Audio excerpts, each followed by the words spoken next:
Hi everyone, welcome to our latest Lunch and Learn. I'm Emily Casey. I'm the Active Transportation Manager here at Transactions, and I'm going to be talking to you about how to be a bicycle-friendly driver. We've been seeing a lot more bicyclists on our roads, and there are a few things that we can keep in mind while we're safely navigating that space around them and sharing the road. So for starters, when I deliver this class, it's an hour long. The real principle I'm trying to drive home throughout the entire class is we need to all be committing to that mutual responsibility of shared road use. And so there's a few things that go into that. First and foremost, we are all people. We are one community of bicyclists, motorists, and pedestrians. So while we're traveling, we really need to be keeping one another safe. I like to think about the person on that bike that I'm about to pass in my car as maybe a neighbor, or as a mom, or a dad who's on a ride and needs to get home and back to their family as safe as possible.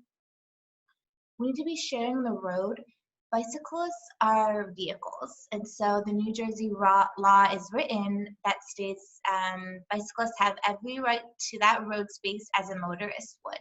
And when I teach bike safety classes, I oftentimes talk about where's the safest place to ride if you're a bicyclist and why. And oftentimes the safest place to ride is in the middle of the lane, and we call that taking the lane.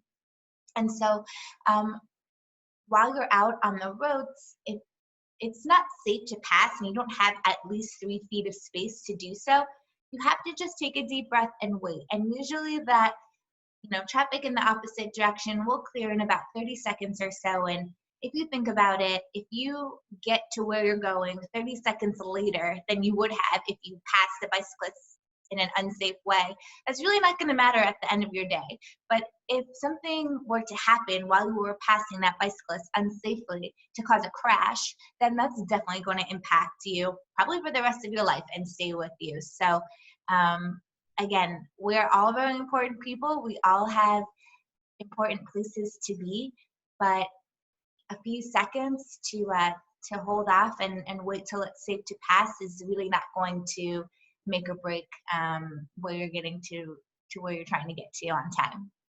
So again, give at least 3 feet of space when passing bicyclists, and go ahead and ease up on that gas pedal, slow down to make that pass more comfortable for everybody involved.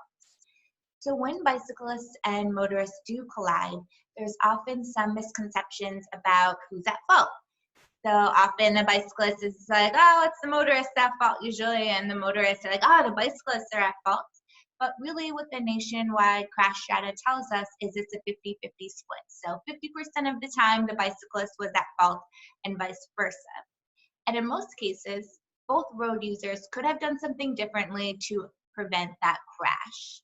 And so there are some things that you want to take extra care and pay close attention to when you're out on the roadways if you were to experience these things. So the number one thing is your speed. Please travel the speed limit, and when you're approaching bicyclists, on the road space, go ahead and preemptively reduce that speed so that you can get yourself into a great position before passing. You want to pay extra care when you're in bad weather conditions like heavy rain, and when those weather conditions cause lower visibility, like in fog, and when you're traveling in the direction facing the sun, it's really difficult in the sun glare to see bicyclists who are just, a little bit up ahead of you on the right. So take your speed way down in these situations. Please avoid performing illegal courtesies. So these would be things like waving a bicyclist through a stop sign, or if that bicyclist was turning left, letting them go ahead in front of you when the bicyclist should be yielding. The reason why illegal courtesies can be so dangerous is because now that bicyclist is doing something that's unpredictable to all of the other road users, and maybe the other motorists around you miss that communication that you had with them, and you're going to be catching them off guard now by sending that bicyclist to that intersection. So the safest way to negotiate that space and to treat each other on the roads is when motorists treat bicyclists just as another driver out there, just like another car. And same goes for bicyclists. They fare the safest when they ride just like they would drive their car. Families on bikes. I've been seeing so many more kids riding in our neighborhood, which is awesome. But just be aware that sometimes kids on bikes don't fully understand the traffic system. They might be doing things that are a little bit more risky or a little bit more unpredictable. So definitely cut your speed way down when passing, and look out for some of those things. Distracted driving. We've been seeing fewer cars on the road, but a huge uptick in distracted driving right now. And so avoid those that temptation to look down at your phone.